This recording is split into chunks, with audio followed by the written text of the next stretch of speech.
Good morning. My name is Steve Weichel. I'm the head of industry relations at the MIT Center for Real Estate and also the director of the Real Estate Tech Hub, where we take a look at this recent flood of real estate technology startups that's been going on for the last 3 to 4 years. This is the sixth real disruption. So for those of you who have been here with us before, thanks for joining us again. For those of you who are new to real disruption, we started these at the very beginning of this wave when new startups were showing up on the scene, and we covered a number of different topics. And with the help of the alums and Jamie Pennington, who's here, one of the other founders, it really has turned out to be a great opportunity to investigate what's happening in the industry and the effects of technology as it's happening. I would like to thank our partners today. The Real Estate Finance Association, REFA, Adrian Mount? Oh, there's Adrian. Thank you, Adrian, and all of you members who are here. Also, the Real Estate Bar Association, Peter Wittendorf. Is Peter here? The Real Estate Bar Association as well. Distributed Media, Bryce or Tyler?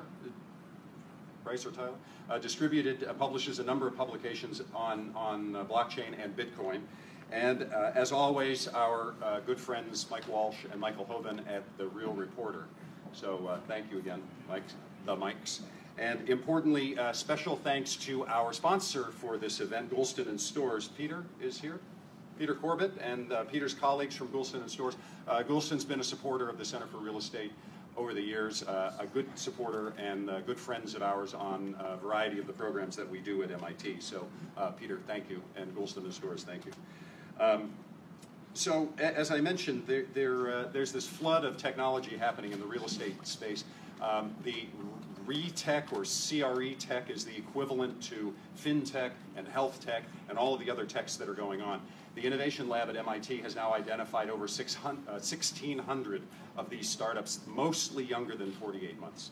So it's really having quite an impact, and I think it's indicative that the venture funding that's going into real estate tech this year is expected to exceed $1.8 billion.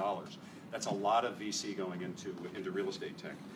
And there are a lot of interesting companies, new business models, but today we're talking about a new technology, arguably, and I'm going to let the experts explain it, but the blockchain, which is already changing, you've read about it in the finance business, but we're going to take a look at how it might impact the real estate business going forward.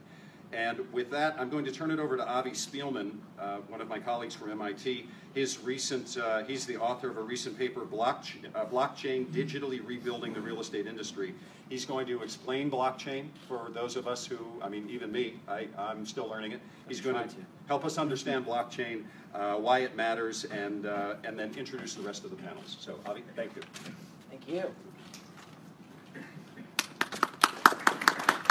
Yeah. Let me get you a fresh one. Okay. Thank you, Steve. Good morning, everyone. How are we doing? Great. Early. Feeling good. Before I get started, I want to acknowledge Todd McGrath, who's here, one of my professors. It's an honor to speak in front of Todd, who was here. Maybe he's here. He's back there. Todd, it's an honor. In your honor, I will be sure to cite exactly what page and what line I will be speaking from. I would also like to thank Steve Weichel and the MIT Center for Real Estate for encouraging my curiosity on this topic and for organizing this morning's Real Disruption event. And I have to thank the Center for Real Estate and Craig Govan for the Govan Entrepreneurship Award, for which the thesis I'm going to talk to you about today was lucky enough to win. There are tremendous potential applications for blockchain technology within the real estate industry. This talk will explore one aspect, recording property titles, by comparing the benefits and limitations of a blockchain with those of the current record-keeping system. First, I will attempt to introduce the concept of blockchain technology, starting with a high-level overview of how the technology works. Next, I will present a brief overview of the current state of the title recording system in the US, and lightly compare it to the registration system used by many common law countries. Ultimately, it will be argued that a blockchain title recording system is the future of title record keeping and would provide immediate benefits over the current title recording system, just not right now. What is blockchain? before I delve into that, I usually like to get an idea of who in the audience has actually heard of blockchain before. So if you have not heard of blockchain, over-eager crowd, I like that. If you have not heard of blockchain, please raise your hand. Wow, that's great. Usually it's the complete reverse. So definitely blockchain is becoming more mainstream. So for the 5 of you in the audience, I will do my best to actually make some sense of this. What is blockchain?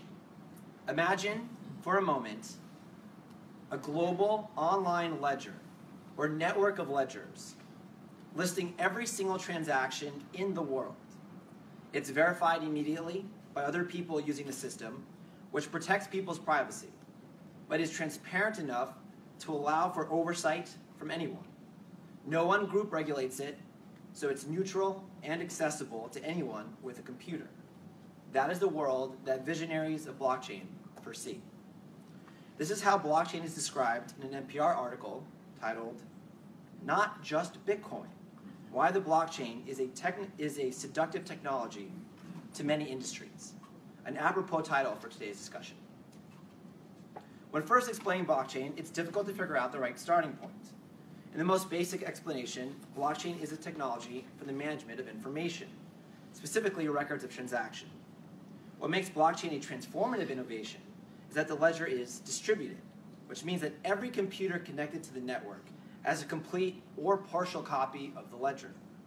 Essentially, blockchain is nothing more than a distributed database holding a public ledger of all transactions.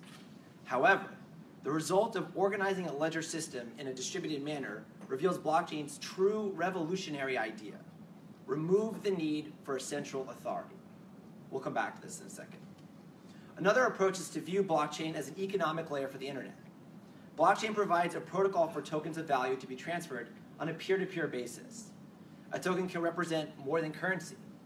It can take on other forms of value, such as stocks, bonds, votes, and in the case of this discussion, real estate title information.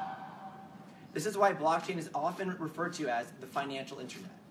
As Patrick Byrne, CEO of Overstock.com, noted in a conversation at MIT, if the advent of the internet allowed for the transfer of information, blockchain allows for the transfer of value.